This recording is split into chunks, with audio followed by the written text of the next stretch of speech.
Сәлем баршаңызға, сіздермен Сәндігүл. Бүгін сіздерге табада жасалатын нағыз жаңа жылдық торттың рецептімен бөлісетін боламын. Видеоны соңына дейін толық көріңіздер. Бізге керекті заттар, яғни біз ең бірінші қазір крем дайындап аламыз. Креміне осылай 2 жұмыртқа және де 100 грамм шекеріміз салып, жақсылап, ақшыл спирт пайда болғанша жақсылап барлығын араластырып алатын боламыз. Міне осылай араластырып болғаннан кейін, осының үстіне 50 грамм ұнымызды салып, жақсылап тағы да араластыратын боламыз. Жақсылап барлығын араластырып болғаннан кейін бізде қайнап тұрған 500 грамм сүтімізді, ыссы сүтімізді осылай үстіне қосып, жақсылап тағы да араластырып аламыз. Міне барлығы толық ерігенше ішінде міне барлығын араластырып алатын боламыз. Себебі бізде сүтіміз ыссы болғандықтан бізде барлығы осылай еритін болады. Міне жақсылап тағы да араластырып алғаннан кейін осы араластырып болған начинкамызды осындай ыдысымызға құйып, ендігі кезекте газда қайнататын боламыз. Міне газда осылай қайнатамыз. Асты орташа отта болу керек, және де осындай сүзгінің көмегімен жақсылап үздіксіз араластырып отырамыз. Үздіксіз араластырып отырамыз, себебі бізде табамызға жабысып қалмауы керек. Міне жақсылап араластырып болғаннан кейін, одан кейін міне осындай қою пайда болады. Осындай қою болғаннан кейін үстіне осындай 50 грамм сары майымыз қосып, тағы да жақсылап араластырып жібереміз. Яғни сары майымыз ерігенше осыдан кейін астын өшіп тастайтын боламыз. Ендігі кезекте оны осындай ыдысымызға төңкеріп қойып, суытып, үстін осындай целлофанмен бетін жауып қоямыз да. Осылай үй температурасына немесе терезенің алдына қойып қойсаңыздар болады. Міне бізде уже креміміз дайын. Креміміз дайындап болды. Ендігі кезекте біз қамырын дайындайтын боламыз. Яғни оған 1 жұмыртқа керек болады. 1 жұмыртқамызды жарып, үстіне вареная сгущенкамызды құятын боламыз. Яғни вареная сгущенка менде деген 300 грамм болғандықтан оның 200 граммын қосамыз, 100 граммын алып қоятын боламыз.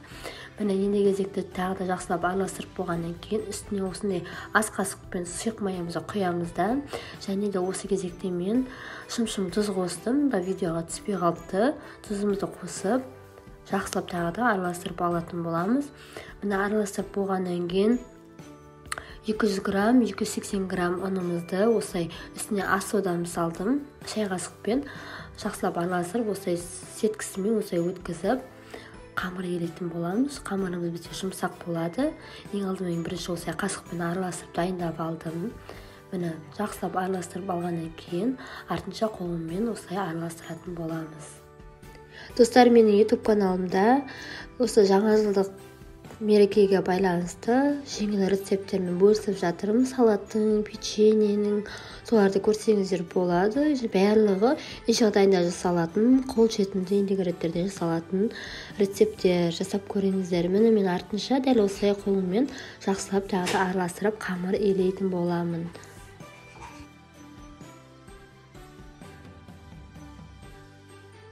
Қамырымды елегеннен кейін осылай мен осындай весельдің көмегімен өзіммен барлығын бірдей етіп 50 граммнан осылай дайындап алдым. Сіздерде де солай жасап көріңіздер, немесе өздеріңіз көзбен осылай бөлсеңіздер болады.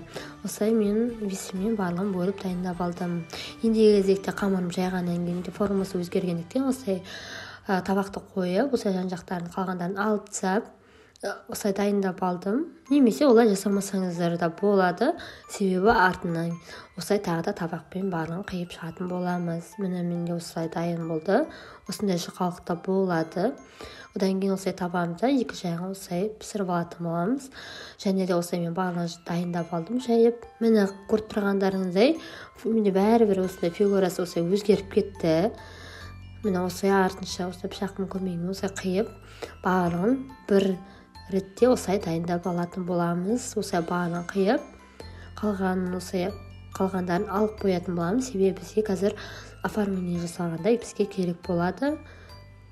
Міне осылай барлығын дайындап алдым.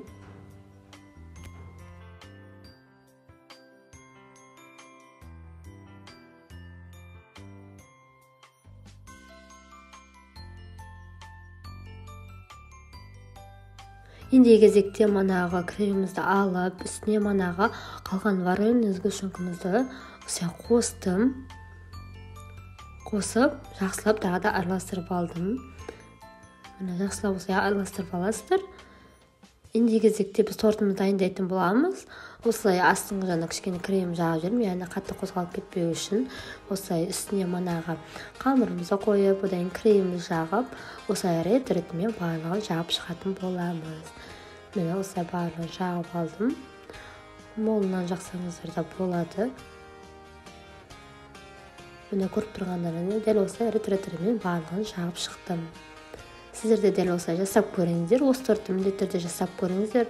Отбасыларыңызға міндетті түрде ұнайды. Бұл рецепт молочный девочканың рецебі ғой. Соған дәл барады. Бірақ табада жасалатын түрі өте оңай. 10 минут уақытыңыз кетеді.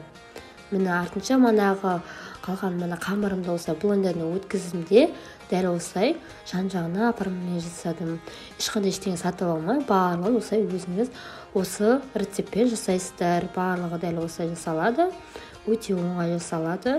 Сіздер де осылай жасап көріңіздер. Отбасыларыңызға міндетті түрде ұнайды. Әсіресе үлкен кісілерге өте жұмсақ болып шығады. Міне осылай барлығын жағып шықтым. Артынша осылай дұрыстап алдым, реттеп.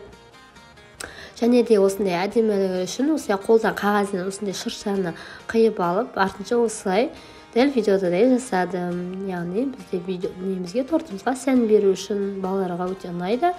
Міне бізде тортымыз дайын. Осы тортымызды қалатын екен 1 сағатқа, сағат жарымға қойып қойсаңыздар болады. Міне достар, жасап көріңіздер. Міндетті түрде отбасыларыңызға міндетті түрде ұнайды. Және де менің каналыма тіркелуді ұмытпаңыздар. Ас болсын, если осы торт жасап жатсаңыздар, комментарийға міндетті түрде бөлісіп кетіңіздер. Рахмет, сау болыңыздар.